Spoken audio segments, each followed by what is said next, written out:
Welcome to Tenacious Entrepreneurs, where perseverance meets purpose and every setback is just another step forward. Join us as we dive into the journeys of entrepreneurs who faced failures, embraced change, and emerged stronger than ever.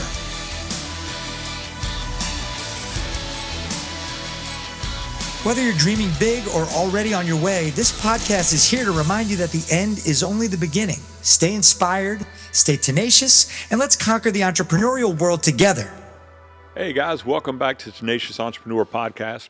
I am blessed today to have a great guy coming in from out of town. We're going to be doing a virtual podcast with him. But Al Levi is going to be coming in and speaking to us a little bit.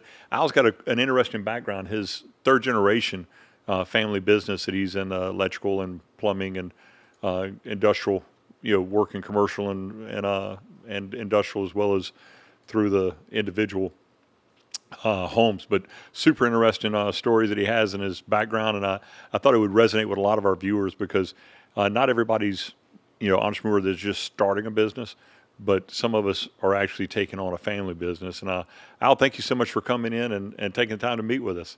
Yeah, thank you for the opportunity. I appreciate it. And yes, I am remote. And yes, I love NOLA. So down the road, there will be one done live in person. We'll have to get you down here one time to do a live in person one, man. It's a great area, that's for sure. No, it is a great place. And said my kids both, one was working there and one was going to school there. So I know it well. Okay. My story really just basically is, our family business was started out of a gas station in 1936. What is the name of the business? What the name of your Well, yeah, that was actually, there's an interesting story about the name. What it is today is OSI, which is the fuel oil division, which is shrinking as time goes by. Fuel oil, for those who don't know, in the Northeast is supplied for heating. And basically it's like propane, where you have trucks delivering and servicing. That was kind of what it was. But I saw the handwriting on the wall back in the 90s, and I realized if we didn't move into other, home service type businesses, that our customers, who, by the way, were asking us, we love what you do, can you do this? And being stupid, we said, no, we won't. And virtually, luckily for me, I went to a great organization where they said, listen, and then answer a customer. And when you can ever say yes, and it makes sense, do it. So that's what led us to add on plumbing, add on cooling, air conditioning, which we didn't do at that time. And finally, the last thing we added, electrical. So we ended in plumbing, heating, cooling, electrical, residential, commercial, and industrial. Wow. So, the only thing you didn't cover is framing out the house and putting on the roof, huh? No, we finally learned to say no too, though. And here's what I mean by that. My competitor, a really good competitor, which always, my father was enlightened. He basically raised myself and my two older brothers to, his expression was, bless your competition. And being young men that we were, we hated our competition. Right. But my father said, no, good competition makes you better. Yep. So I learned the lessons of what my competition was doing. And one of these things was we had to get dressed better. We had to rebrand our trucks. We had to change our names because we had very fragmentedly grown by adding on companies that we acquired, but we never changed their name. So pretty soon we had 10 names of companies out there. And there's a quick story is I was at a Super Bowl party down the block, and there's two New Yorkers in a fight. And I'm curious. So I walk up close to hear what they're arguing about. And what they were arguing about was who had the better heating company. And here's the bad news. They both used us, but they did not know because the names were separate. So I went home, told the next day my brothers and my dad started to reach for the phone. So I'm telling the story and I go, what are you doing? He's go, I'm calling a friend on Madison Avenue, which for those who don't know and you're young, that's where all the best marketing people were. Right.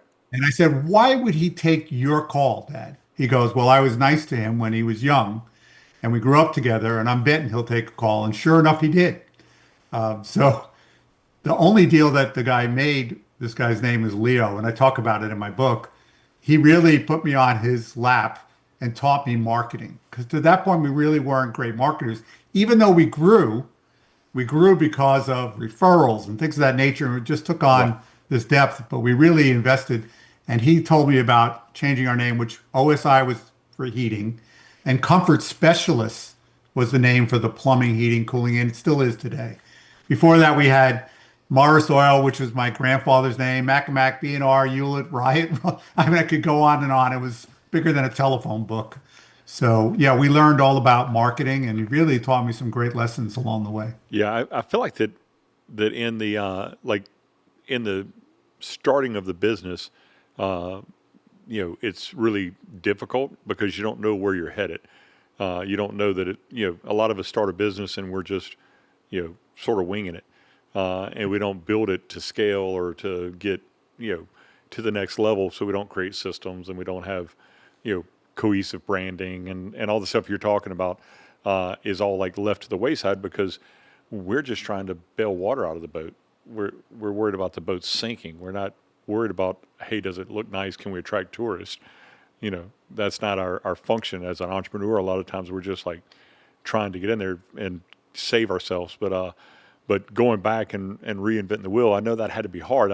I'm a second generation. My father owns Cajun CJs. Well, my father passed 3 years ago. But I can tell you, like he passed at 80 years old. And I could not, even though I had all this marketing background and all these ideas and all this stuff, I could not do it like with him.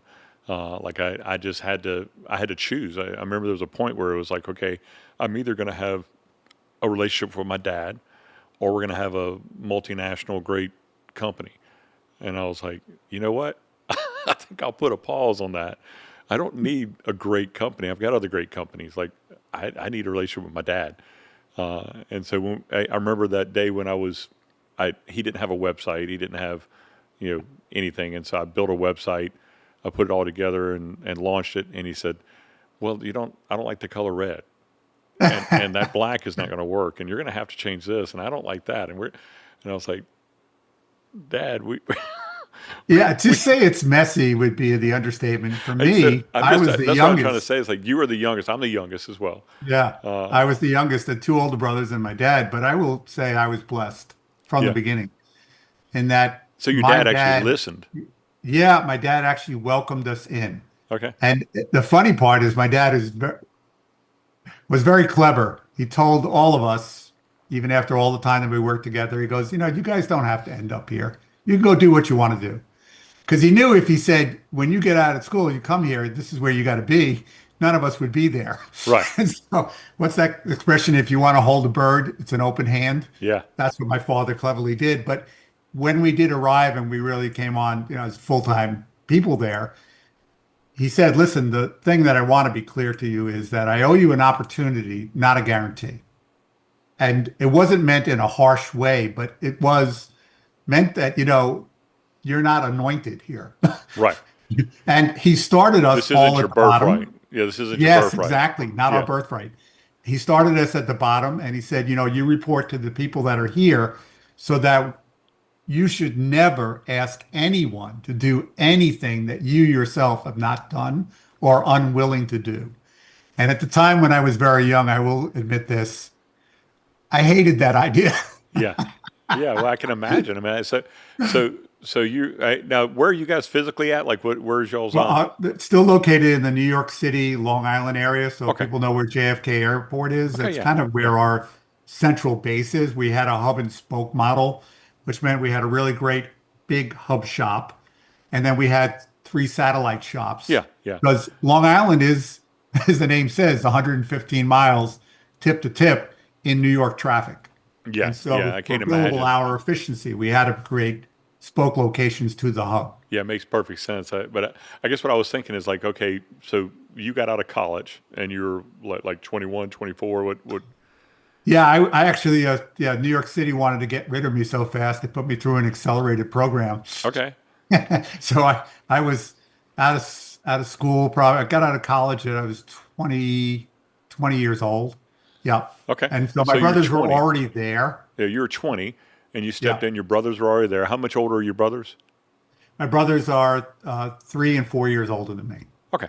All right. So dynamics wise, y'all are very similar as far as age. There wasn't like such a hierarchy. But Like there wasn't a 10-year gap. No. yeah. Like I've got a brother that's 10 years older than me and one that's 5 years older. And it was definitely like my 10-year-old brother spanked me at times. I'm just saying like there was a hierarchy. Yeah, there's a hierarchy in the family as Yeah. well. My mom and dad went off to fight World War II, as did my uncles, aunts, and everyone else. So by the time they got back, they were already older, and they started to knock out kids and build their own farm team year after year after year. So I can imagine like, okay, you step in your brothers, what roles do your brothers play in the business? well, that's a great thing you talk about roles, because there was no, even though my father and uncle had grown this company to be pretty big at this point, and it was all strictly, again, heating oil. They had no organizational structure whatsoever. They just kind of jumped into anything and everything. And so what was the nature of what we inherited was this chaotic mess, Yeah. which of course we didn't change any of it, because first you have to live the mess to know what's broken in the mess. And sometimes you never break the mess because, like you said, is the other generation there says, "Oh, no, don't touch that. Right. It's not Yours broke. is just a website." Yes, don't Well, broke. that's how we always do our installation work, or that's how we always do our trucks, and that's how.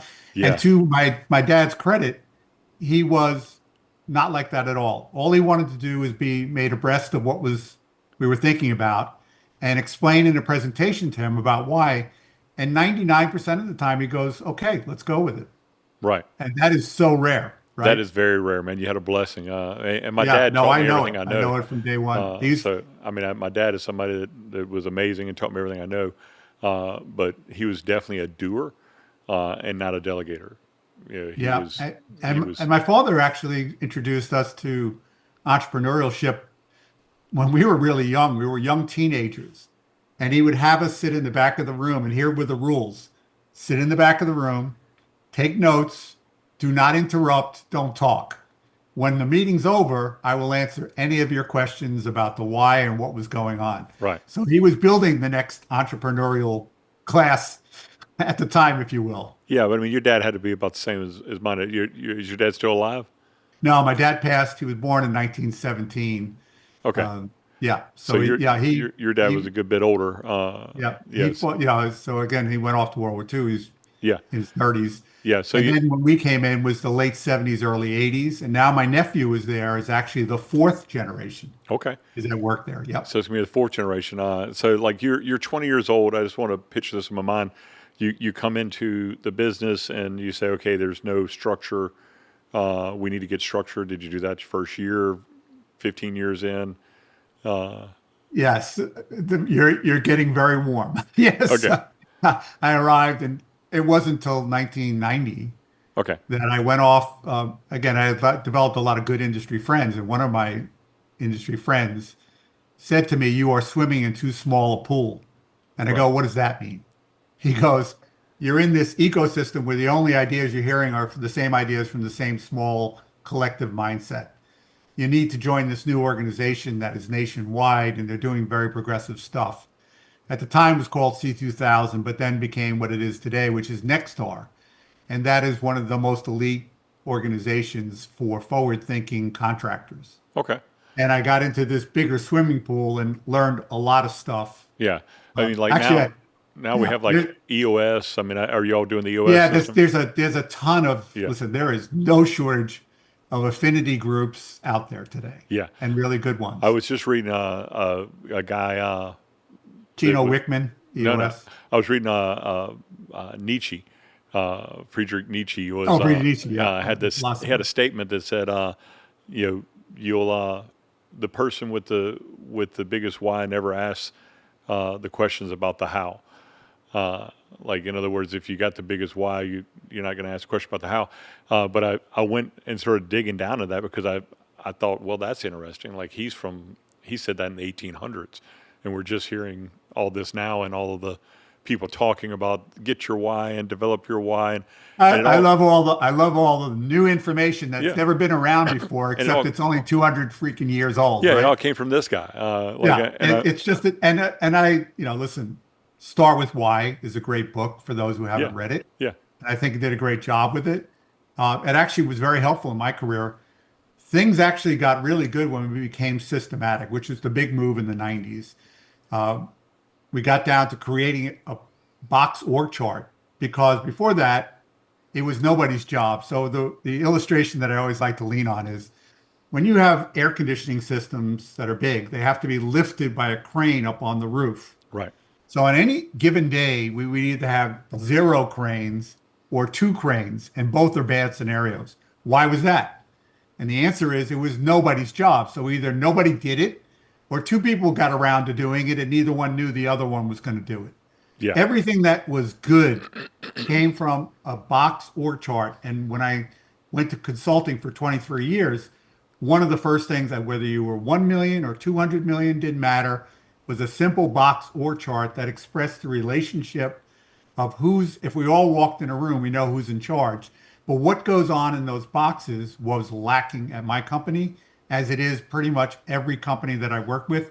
And just so you guys know out there listening, I worked with kitchen cabinetry, which I never did. I worked with a condo builder, a large one up in Montreal. I never built a condo. I worked with a commercial roofing, didn't do roofing. I also worked in a professional photography company in California, where she called me up and said, "You got to come work for me." And I go, "Well, I know how to take pictures, but I'm not that." She goes, "Listen, I read all your stuff. What you call a CSR and a dispatcher, that's my dispatcher of photographers that have to go out to the schools. And the photographers are really what you call technicians." So it was very interesting how it was all the same. But I already knew that because my friend who had multi-state real estate had the same kind of issue where they couldn't run it systematically. They were throwing people at the problem, Right. not systems at the problem. Right. You get enough people into it, and it doesn't make it more effective. Just ask the federal government. The more people Well, we yeah, got. I forgot what that principle. Peter principle is how high you can go. But we found out from work-wise, 2 guys can be more efficient than one. Right. If you put 4 guys on, all of a sudden the efficiency starts to fall down. Makes sense. Makes sense. So you came in, you got your brothers to rally behind you, and you guys started making some changes in your organization. What was the point where you had a pause? I mean, did you ever get to the point where you're just like, "Hey, I don't think we're going to be able to make this work," or or was it just kept on Well, flowing? again, I hope I'm talking about how dysfunctional things are, but let me make it personal. I was 50 pounds heavier than I am today because Okay. I was eating my stress. That shows how chaotic it was. And I was lucky I had good people that told me that if I didn't stop this course, I was going to end up a really rich dead guy. And that was not my goal. So, Yeah. yeah, periodically you need people to step up and tell you what you need to hear, whether you want to hear it or not. And I was pretty good about taking good information from those I trusted. So there was that period of time, but also be aware, just to make it a little more complicated, what I inherited from my family and still is today is a New York City union shop. So there were rules and regulations, but it didn't make the company run better. It was actually making it worse. Right. So by the time I arrived in the late 70s, I had a discussion with I'm going to use the word discussion in quotation marks because it was more of a scream fest. And basically, I told the guys, I said, "We are wrestling to a cliff. This company can't go on like this." And I'll tell you what, I'm okay with going over the cliff. I don't know about you. Or we can learn how to work together that both of us benefit and find a new way to go to work. And I will tell you to this moment, credit to them because they said, "Yes, let's do something different." Right. They too did not want to go over the cliff. That was a cliff moment, if you talk about it, because that's where we were up to. Yeah. But I had awoken one night, walked into our very small office. My dad believed that we didn't make any money with you sitting here. Go out and do something. So we had a very tiny office. And basically he said, "What are we going to do that's going to set this up to be better?" But I came into work. I closed the door. The 4 of us are sitting in this tiny room. And I said to them, "I woke up in a cold sweat last night. And I felt like every one of these people that are here, we were already 70 to 80 employees, could walk out tomorrow. And what could we do about it?" And the answer is nothing. But here's the problem. Even if they stay as it is today, I feel like I'm a hostage to them. Right. We're not running this company. And so You're just they reacting. they just looked at me and Yeah. go, "Yeah, we feel that same way. So what are you going to do about it?" And I responded, "I don't know right now, but I guarantee you I will find out." And when I did, that's when I started to dig into these books and things of that nature and realized I needed systems and organizations that I joined. And I'm really good at getting the how done. And I knew we needed the org charts, we needed the manuals that cover the 80% of what done. So I literally, when I would run a service call, I would pull around the corner and I would look at my empty passenger seat and go, "This is what I just did." And I would take a couple of notes. And then I did the same thing at the accounts payable person and the accounts receivable person and the CSR who answered the phone and the dispatch and every position at the org chart where I took a set of bullets. It took me a year, 1 year, to put the outline together, the bullets and tasks. And then I could not write it myself because everything I ever tried to write came out like a law book, Article 1-6.5, Yeah. And for common speaking people, it's useless if you can't write at the eighth grade level and sound conversational. So I hired my best friend who was an industry writer, and he said, "Okay, but we have to run meetings because no one's in isolation on their island. We all interact and we all either make each other's day or we break each other's day," which was profoundly brilliant. And I had no idea. And we spent $150,000 hiring him and running all the meetings. And we put out this manuals. And within 2 years, we had paid that off because we always had more calls than we could do. That was not our issue. But we were squandering those opportunities. And worse than that, we were setting fires because we ran it wrong and we did what the industry calls a callback, which just means something we didn't do means that we have to go back to the same job. Now the customer is not happy. Also, it's hijacking our ability to go serve new people. Plus, we wanted to put a pipeline of our own people that had been trained our way rather than constantly rewiring industry retreads. That was the biggest problem. And that problem, by the way, that I'm speaking to was the 1990s. Would you like to know what's happened in these 30 years since then I would. for Yeah. the industry? Nothing. Nothing's happened better. There's still people out there trying to like, why don't they just come? Because I ran an ad. They should all be here. Well, guess what? Everyone else has run the same stupid ad, and everyone knows that they can just job hop from place to place to place, Yeah. and they'll get a job. But you, as the owner, can't do that. So Yeah. they're bewildered by this concept. Yeah. I know that, for me, I get a lot of requests to speak and different stuff like that. And I find that I try to drill down into the areas that I know can be genuine. A lot of times, the places that you go speak at, they just want you to speak about the cotton candy, side of your life, and it's awesome. The nice cars and the houses and everything else. But for me, I think like the whole point of Tenacious Entrepreneur was just really digging down to the nitty gritty of like, it takes a lot to keep moving forward. It's a lot easier for you to honestly turn the key off of your third generation business and just go do it yourself, and just start over, than just to keep moving forward. And so what are your thoughts on that, Al? Yeah, well, the money was coming, Yeah. but we didn't know how to replicate it. Yeah. It was there and it was Well, it's the reason why Yes. that's the reason why second generation wealth is usually squandered, because they get given to them, and your Yeah. dad making you have to work for it was a blessing, even though Yes, it it didn't was. seem like It it was at a the blessing. time. And actually, to the day I left, I gave my brothers 3 years notice that I was leaving. I hope people are listening to this. 3 years 3 years is for a two good long reasons. time.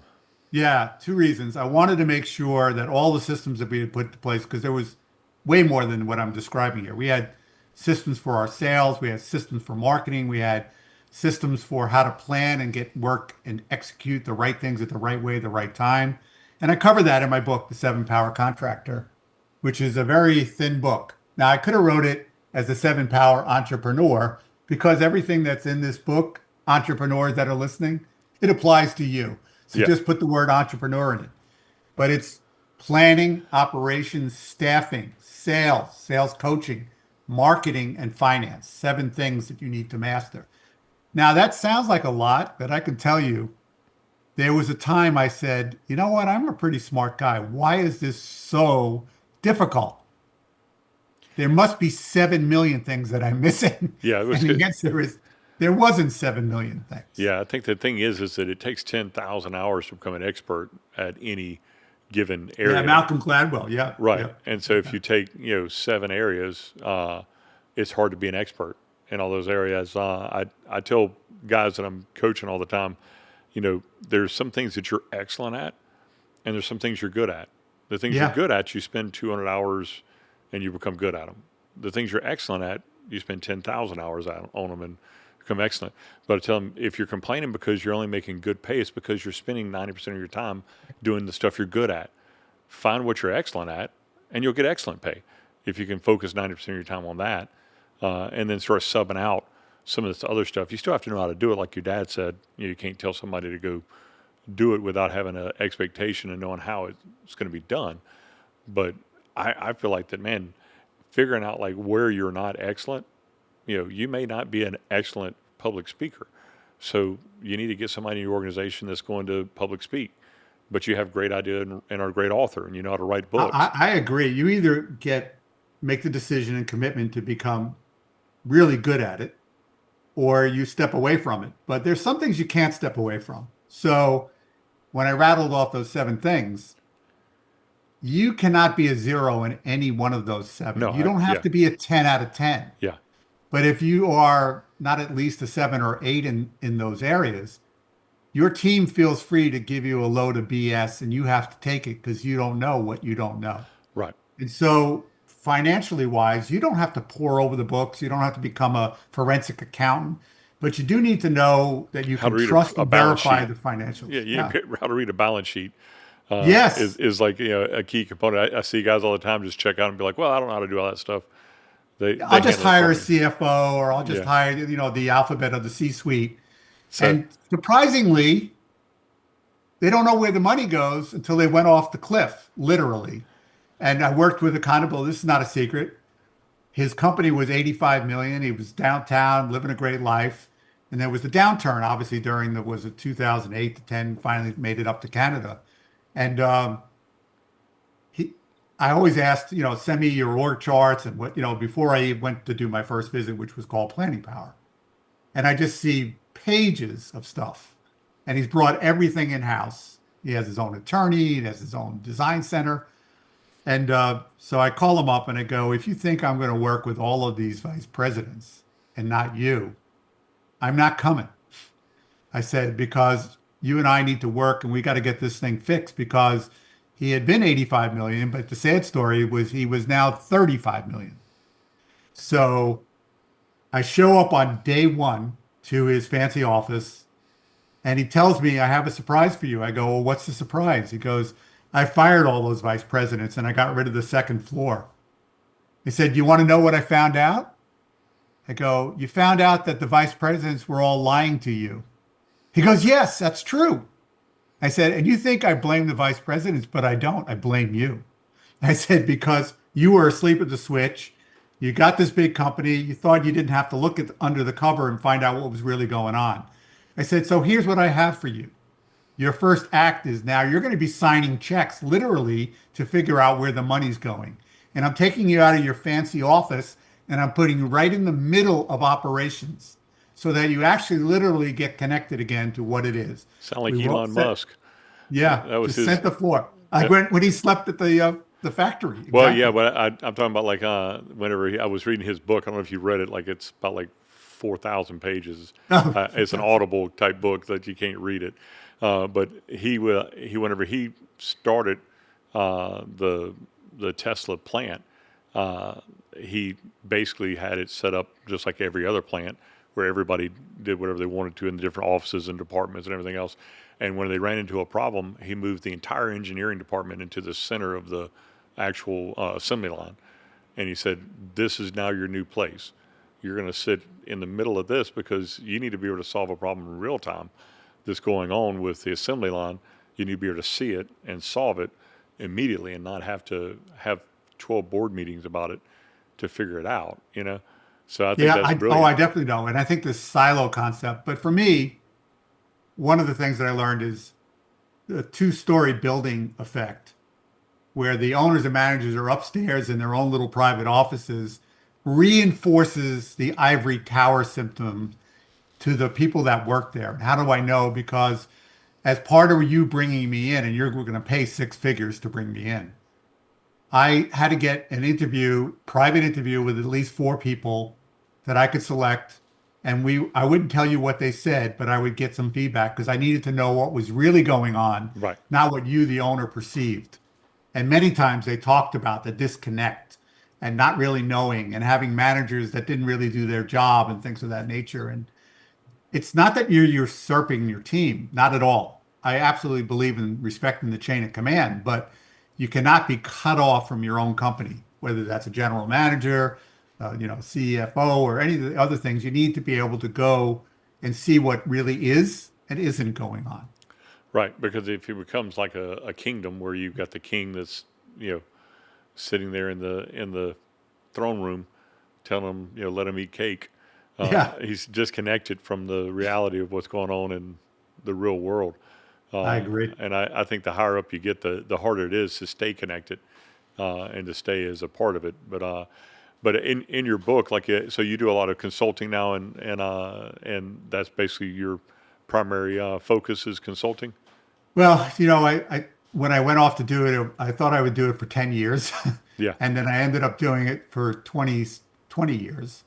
And as I was flying back from a consultant with a great electrical company that's in multiple locations in Alabama and Tennessee, and also the great Tommy Mello, who's a garage door company that's in 25 states. He is by far a behemoth. When I started with him, he was 15 million and losing money. Today is 230 million, making tons of money. Right. And it's because of this foundational stuff that I'm touching on. For the last number of years, I put my programs online, and I've been supporting those online programs, the stuff I used to do one-to-one. For a couple of reasons. I've reached the point where I can't fly all over the place, and I don't know how to clone myself, and not interested. But I could reach more people through this platform, and that's really what I've been doing. Okay. So you basically got an online curriculum. What's your website? My website is the number 7, powercontractor.com. There's a lot of really good information for all of you entrepreneurs. If you go to blogs, I've been writing blogs and articles for 20 plus years. You can search them. You can do the rest of them. There's a lot of good information alone there. But there is in the products. You'll see the products are these foundational steps that I'm talking about. Mm-hmm. The book, of course, is on Amazon. There's book, ebook, Audible, if you like this golden tone New York City accent person narrating his book. But yeah, it's a pretty short read. The On Yonkers purpose. reading it, huh? Yeah, not just reading it. I think a yellow highlighter is still a good thing to do. Yeah, yeah. I've been on a lot of podcasts with guys who are 30 and 40 years old, and I'm talking about Audible, and they go, "Oh, no, they got to buy the book so they can highlight it." Yeah, yeah. That's their words, not mine. Yeah, yeah. Audible has like ability to be able to clip, so you can I clip know, a section I know, and send it into there. So I definitely think that there's a demand for people that can come in and help bring order. That's probably the first thing that I would say. Like in everything you were talking about, like I can identify with in my first business that I actually had a catastrophic failure in. It was because I had not really a really great background on the finances. I was really more in the sales and marketing and Yeah, aspect the of myth it. that we all believe is, Yeah. work hard, sell a lot, the money will follow. Well, and And that the was answer is that not was the necessarily issue. so. Yeah, the issue is that I could sell, Yes, so I I don't could doubt always it. cure the problem by bringing in sales and solving the problem. And I thought that the best logical path to that was just to hire a CFO and let them. I Magic hired people. somebody who had a college degree that knew more about finances than I did, and said, "Hey, you do it." But the problem is that CFOs, they make really stupid business decisions if they're not given And a check. actually, I hope nobody's an accountant on this thing, but Yeah, accountants were yeah, never people I went to for business advice. Their job is to count the money, keep me out of jail, do the right things. yeah, And I don't even trust the numbers they're giving me, if you're trying to drive your company with waiting for what the accountants deliver to you, it's too late. Right. You should be doing budgeting and looking ahead. And my good friend Ellen Rohr, who is the financial queen, if you will, in our industry segment, teaches people how to drive their financial car by looking out the front windshield versus waiting for old numbers to come on the rear view mirror. But not only that, be aware your accountants are trying to minimize taxes, and the way they classify things doesn't give you insight to real world financials Right. in the moment. Right. And that is different. There are two different, there's tax accounting and real world accounting. So how do you get the real world accounting? Like what is that in your mind? Yeah, Like, so what Ellen talks about, and she used to handle the financial power for me, basically is if you take your general ledger, your chart of accounts, uh-huh. and then you know what it costs to be in business in 2025, and now you're planning for 2026, what adjustments do you need to make to every one of those things to get to cover for next year, inflation, whatever other things there are? Plus, what are you going to do in the middle column that's going to get you ahead? So it's, I listened to Al. I like this idea about org charts and manuals. And I like this idea about building my own staff and doing staffing and training and all that other stuff and building a training center. I love the idea about, whatever these other things that I'm thinking about, there's got to be money. So Yeah. think of it as a car. You're not going to go very far without fuel. So that's what's in the middle column is everything you need. And then the last column people miss is what is the gross profit target that you want? And that is in the real world budget. Then how many people are there to deliver to get me that goal? And Right. so can I judge it every day, every week, every month, every quarter? So I don't end up at the end of the year and go, wait a second, there's no money to pay taxes. So that's really what real world budgeting is in a very fast way. Yeah. And this may insult people because you think you're really smart financially.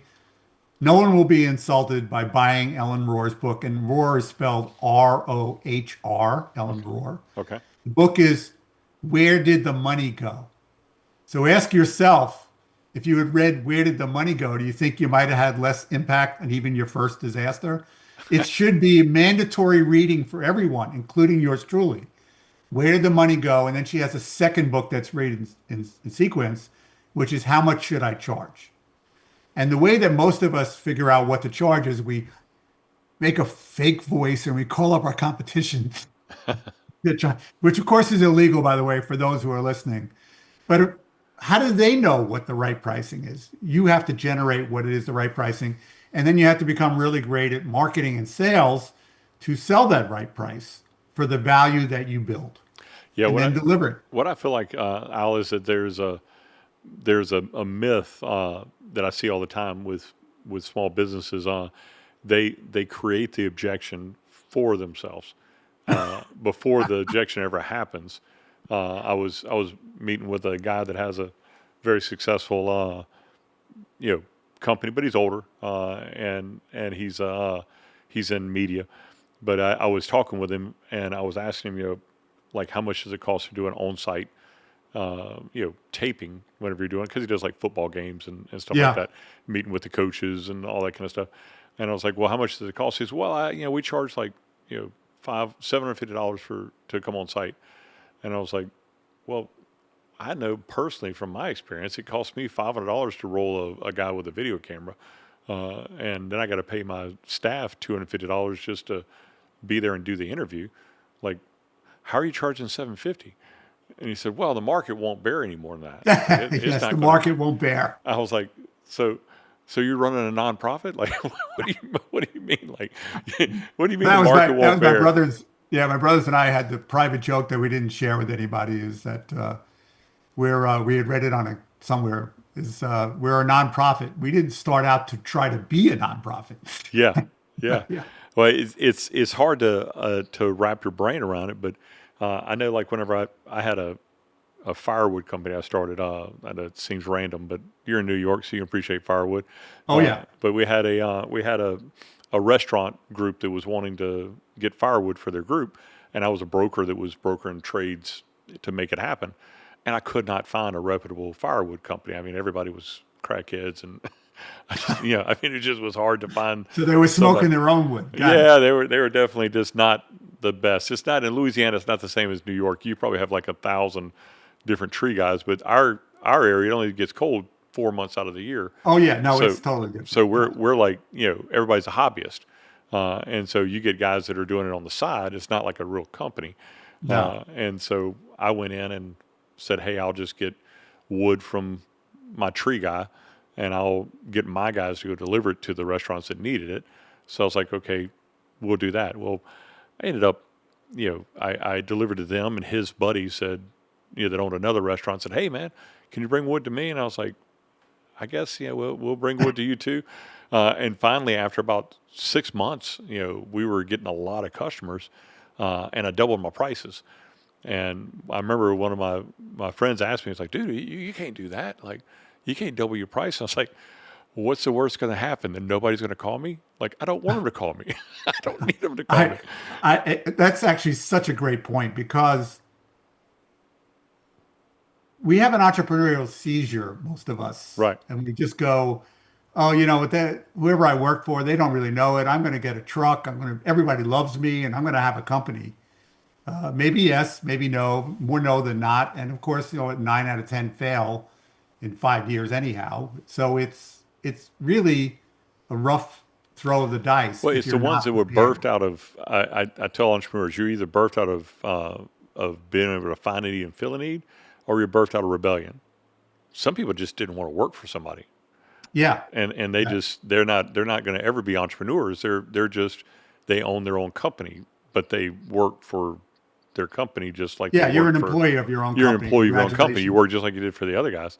The Yeah. ones that are entrepreneurs are the ones that actually vision and dream more. And the funny thing is that I talk about this all the time in business meetings where the firewood company that I have, I still have it actually. It's going up on our 13th year, but that company, I'm twice as expensive as any other firewood company still to this day.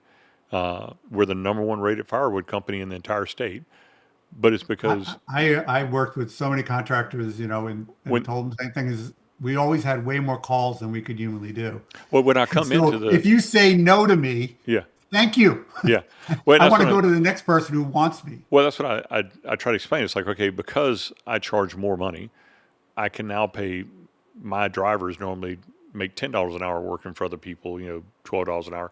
My drivers make $50 an hour. They make great money. And so there's a line of people trying to get a job for me. If you can't get somebody to come to work for you, you need to reevaluate, like, why is that? Like, are you trying to, when I was talking to this entrepreneur that was, we were trying to, I have a company called Sales Squared, and I help develop sales strategies, and he was trying to develop a sales strategy. And I said, look, the problem is that the guys that are really good, that are killers, they want to make $200,000 a year. Yeah. And you structured this to where they can't make more than 50 a year. And I'll pay you $1 million if you bring it to me the right way. Right. This is projected material, projected labor. Your commission is built into the selling price. You have a reward for the people who deliver the service, and my gross profit is hit. So you do that, it's already baked into the pie. Yeah. If you get it to the point, I think, where you can actually have a good product. I mean, be fair. I mean, I'm not trying to say rip somebody's head off, but charge a premium. I'm not arguing that at all. Charge I hope a premium. people are listening or understanding. We're not telling you to rip people off. Yeah, we don't. We're telling you that, everybody loves to say this expression always, my employees are my number one customer. Well, then put your money where the mouth is. There you go. Give your employees, the money that they deserve.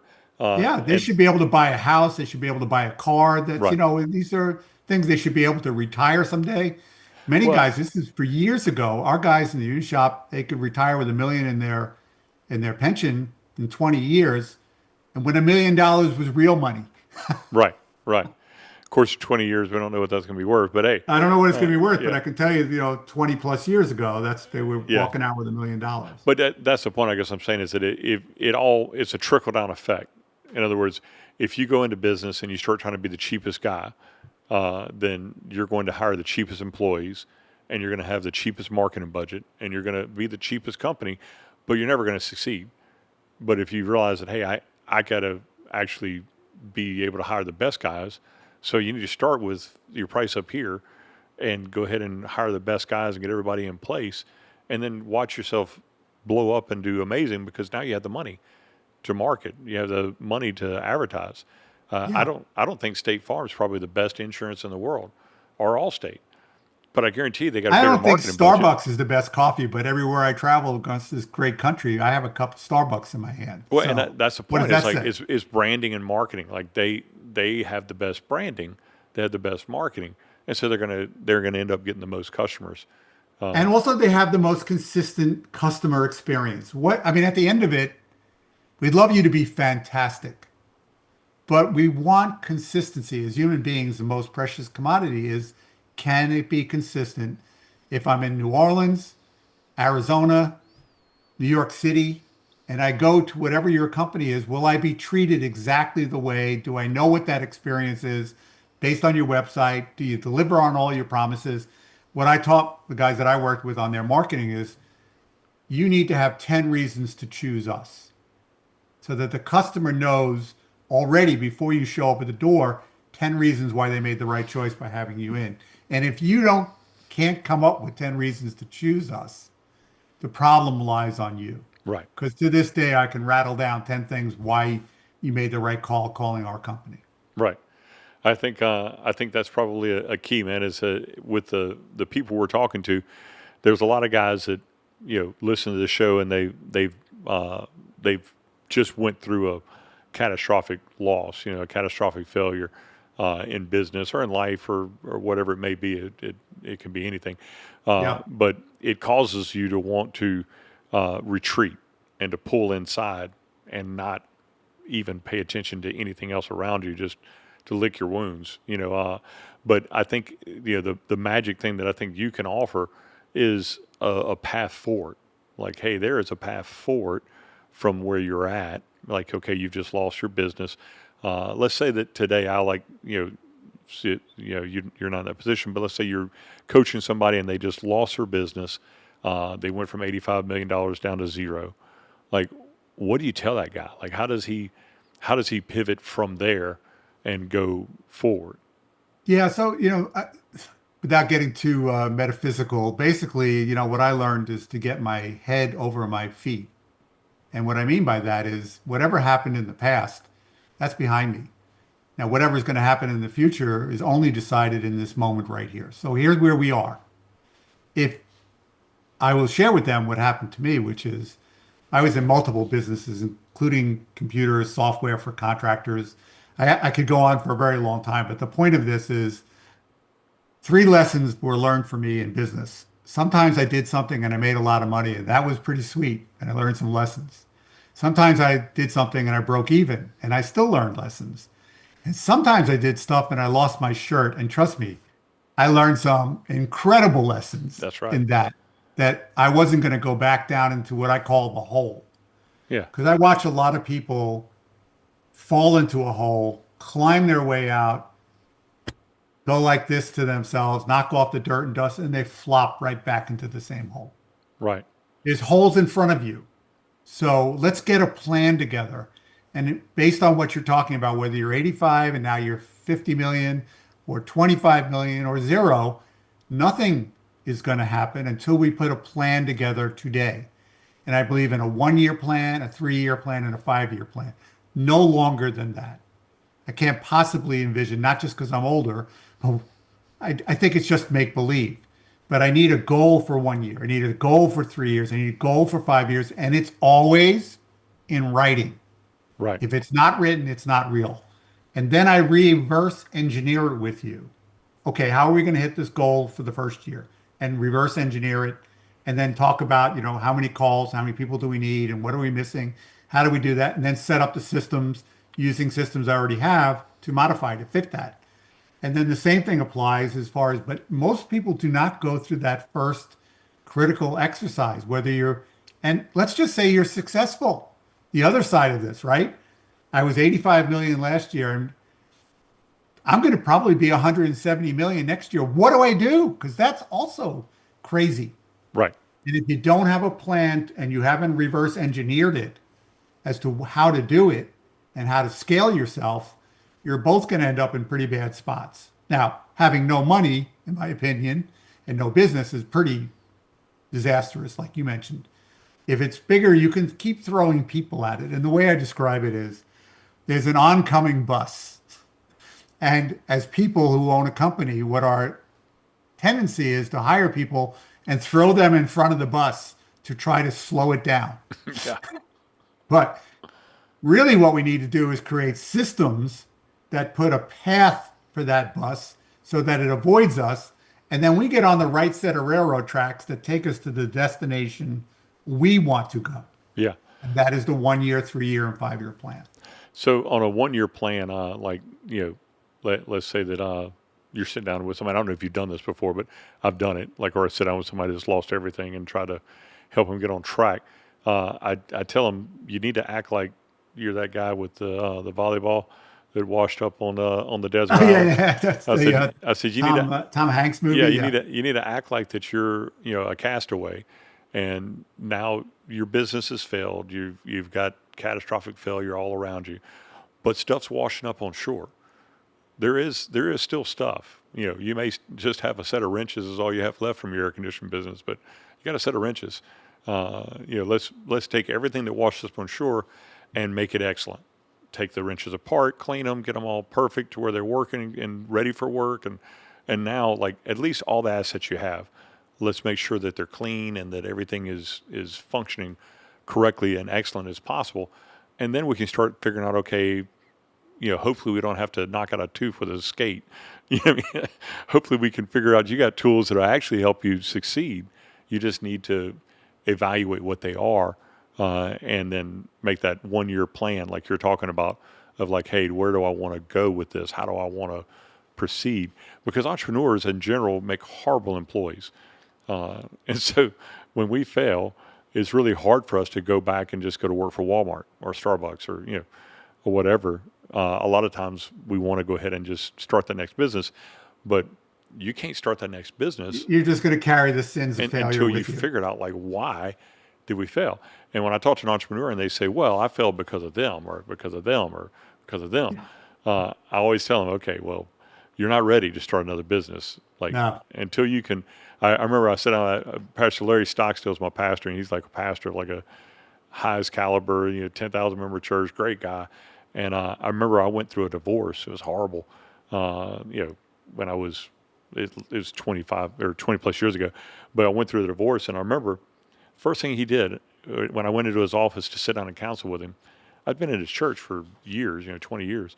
And the first thing he said was, Joy, I need you to understand you're 100% at fault. And I was like, Pastor Larry, my wife left me for another man and went off and, did this stuff and she's crazy. And he said, I get it. He said, but you're the source of the problem. He said, no sane woman that's perfectly taken care of is going to leave their house and go off with another man. So I need you to understand and come to grips with it and figure out, like, where did you go wrong? What did you do that caused this? And I'm telling you, it was harsh words, but it's probably the best advice I had. I'm married now to my wife I'm married to now for over 20 years. Best advice I ever had, because if I would have gone into that relationship thinking, well, it was just that woman's fault. Right. Yeah. Then I Not would, dealing with it. I totally hear it. I got it in just a work-related one. I was talking to my great friend in New Jersey, which is on the other side of the river, but he was a great friend. And I started to moan and complain about my competition and, and the people that work for me. And, I was going on and on. And finally, he's had enough. And he goes, Al, the only competition you had is the person you were staring at when you shaved this morning. And I started up again to say, well, that. And he just said, stop. It's always you. yeah. And I really just, for whatever reason, stopped the whole blame game, the finger pointing, and all the rest of it. And I really worked very hard at understanding that I have more control than I think. I don't control everything. And so I actually teach an exercise when I used to do leadership power with people that I worked with. I would do it really at the end, which sounds weird, doing leadership at the end. So I had them extend their hands as far as they can to create a circle in front of them. I said, so the only thing you control in life is everything within, no matter how far you extend your arms. Here's the really good news. All the important things is inside this hula hoop, if you will. Yeah. Everything that's out there is not what's causing your issues and problems and the main things. If you can control what's within your grasp, that will make the difference. So So a lot of people loved leadership, Joey. yeah, And they go, why didn't we start with that? And I go, because when I first arrived, you were in the swimming pool about to drown. Now is not the time for me to teach you how to swim. yeah, Now is the time for me to get you out of the pool and save your life. yeah, yeah. Get you to And the then lane. later on, when we get all these other things in place, it's time for us to then go, okay, how do we go from here? What is it that we want? And let's make it real. And the only way, again, is real is in writing. There's a lot of guys who resisted this along the way. Yeah, Even though they were paying me a lot of money and they really wanted to do this, they resisted it. And finally, I asked myself, well, why is that? And I go, oh, I know why. They were afraid if they wrote it down and they didn't achieve it, they would be a failure. right. So I had to raise this objection with them when I would have them do it. I go, we're going to write a stretch goal for what you want to be, and Ellen will help put the budget together for that. Here's what I want you to know, Joey. There is no goal police. Nobody's going to come at the end of the year, take your dog away because you didn't hit the goal. But more likely, here's what happened. When they did the stretch, they would fight incredibly hard. I would say 90% or more actually exceeded the stretch goal once they knew that it was safe to reach for it. Well, I think the key component for me in all this conversation we've had is that you have to have measurable results. In other words, intensely KPI. focus on, you said 7 areas, but take those 7 areas. You can't just focus like a diffuser on 7 things, but if you could focus on the one area that you're the weakest in and figure out how to develop skills in that area. If it's, you're not great in accounting, audit a math class, an accounting class, do whatever you got to do. Or to, read like, a book like I was mentioning, focus like on it. Ellen's book on, Yeah, where did the Ellen's money book, go? but I'm saying Yeah. we're not spending the time drilling down Oh, to yeah. perfect that. Time is that's a And such a we great. lie to ourselves and say that we don't have the time, but you're watching the Netflix series or whatever you're You doing. know what? Stop taking thoughts out of my head. Yeah, yeah, Joey, years ago as a young man, I wanted to get really good in the commercial segment, which was very specialized. I'm talking about maintaining the equipment. And my father paired me up with an industry great, and he was phenomenal at, all of these big jobs. And I was lucky enough to work as an assistant to him. And we worked together for a while. And here's what he says to me, Joey. He goes, Al, with your talent and background and the rest of it, and you could be one of the great experts in steam heating, within 2 years. And I go, wow, that's fantastic. What do I have to do? He goes, I need you to do 10 hours of reading, the kind of reading that nobody else will do. yep. And I go, oh, well, I just got married and I go to class and I do this. And he goes, let me ask you, how many hours a night do you watch television? Well, by the time I get home, I probably watch about 2 hours of TV. So he goes, there's 14 hours. I don't even need all of them. Just give me half of that. I will already get 7 hours. So ultimately, we settled on 5 hours a week. And here's what I have to tell you. Within 2 years, I was one of the best steam heating guys in the entire country. Not to brag on myself. It was because of the mentor and because I finally stopped bitching about it and finally got down to committing to the time and reading the stuff that nobody else would read. And that's it. I mean, it's intense focus. I had somebody ask me, I own 7 businesses, and I had somebody ask me, like, how in the world do you run 7 businesses? And I said, I don't. I run one. I run one business, and I intensely focus on that business, and I block out time. And then I say, okay, I'm going to run this business today, and then I'm going to run this business tomorrow, and then and I have good people, that I can delegate things to, so where I don't have to stay in, day out. And if I find myself in a business that requires all of my time, I generally am going to sell it because it's too demanding. It's a spoiled child, and I don't have an only child. I got 7 kids. I can't have a spoiled child that's going to demand all my time. I've got to chop that one and say, okay, we're sending you to boarding school. Yeah. You're going No, off it's to. funny. I worked with a lot of great guys who came along, and sometimes they would repeat stuff to me after we had worked for a while that changed what I was delivering in my own mind. So I was working with a great contractor down in Maryland, and he goes to me, I get it. And so I go, Rob, what are you getting? He goes, my obligation to my team here is to get them good or get them gone. He said, not in a vicious way that it sounds, but I don't need people here struggling if they can't move ahead with me. Right. And they can't become, and stay a problem child where all of us here are saddled with them. And that's when you talked about the 7 businesses, that business either gets set up right, run right, or it's gone. Right.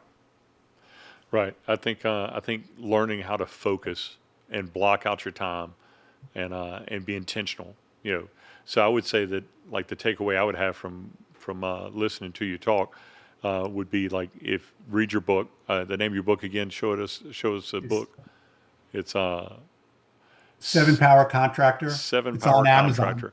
Contractor. So get the book, read it, learn the principles that are in it, and then do you have an evaluation in there that allows you to evaluate yourself? I used to do a evaluation with the team, as far as the people that I have. I But do on the set up 7 like a areas. flu- I'm saying like on the 7 Yeah. areas that you're saying to master. Yeah.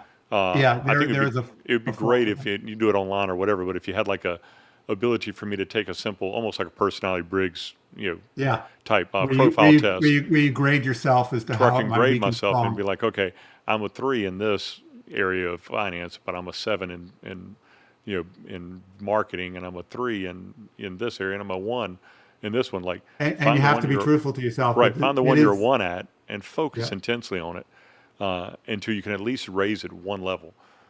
Take the test every year until you yeah. get to the point where, hey, I'm at least a 7 or an 8 On in on this. these 7 things: planning, operations, staffing, sales coaching, marketing, finance. All that you need to do there. We have takeaways at each of the chapters, but you need to at the end write out these 7 things and just score yourself from a 0 to 10.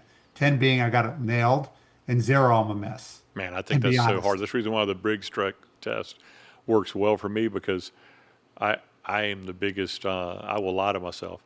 Yes. I'll tell But you myself know that what? If you're doing you great, put it bro. out there, if you put it out there often enough and you look at it often enough, what Yeah, I've discovered for myself is I'm lying to myself or I'm delusional. right. What one of these 2 things is the case. Before we wrap up really quick, I will share because I love that you thought about this intense time focus. So in my 2 programs, I have a time management because for me that was a big struggle. Time management. This goes back to high school.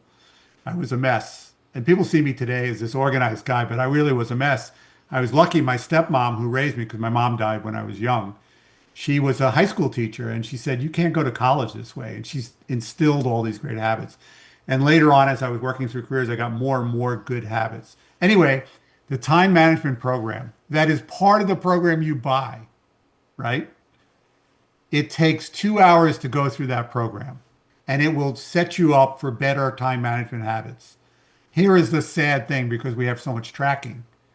5 out of 100 are actually go through the program and Wow. they already own it. They own it. And they're complaining that they don't have time. And what I'm giving you is the gift of how to get your time back. But Wow. we're human. We're human. Yeah. I get it. I Yeah. totally get it. But Yeah. if you're going to complain, just like as Joey and I are saying here, is you got to pull up for a minute, stare in that mirror, and go, is the reason I don't have time a lot my doing, if not all? And if it is, okay, well, I'm going to go and get my time management skills better. That's right. I think it's a great takeaway. I sure appreciate all the time that you spent with us today. I mean, it's a blessing having you come in and talk to us about it. The actual thing that you said that they bought the Yeah, they courses. bought, there's 2 programs. One's called Signature Operating Manual System, which is the org chart, which is like a bingo board, and then the manuals are on that page of how you cover it. And that gets you systematic. And for those in the contracting trade, how do I take a willing apprentice with no skill to willing tech with great skills? That Signature Staffing System. Those are the 2 online Okay, programs. and those are both found on your website. Yeah, when you go to products, Okay, if I and would say if you I'm gonna have list your no website on the exposure to bottom it, down here to where they can see it. But what's the website again? it's the number 7 powercontractor.com. No Okay. spaces, no hyphens. We will throw that on there, brother. And thank you so much for your time. And I appreciate Thank you you, being Jeff. on the show. Appreciate it. All right. Have a good day. That's it for this episode of The Tenacious Entrepreneur. Thanks for tuning in and being part of this journey. Are you an entrepreneur with a tenacious story? We want to hear from you. Visit our website, tenaciousentrepreneur.com, and click on the Tell My Story link. If you got something valuable from today's episode, don't forget to like, subscribe, and share it with a fellow entrepreneur. Keep pushing forward, and remember, the end is only the beginning. A new episode drops every Wednesday at 7:14 a.m. Until then, remember to stay humble, stay focused, and be tenacious.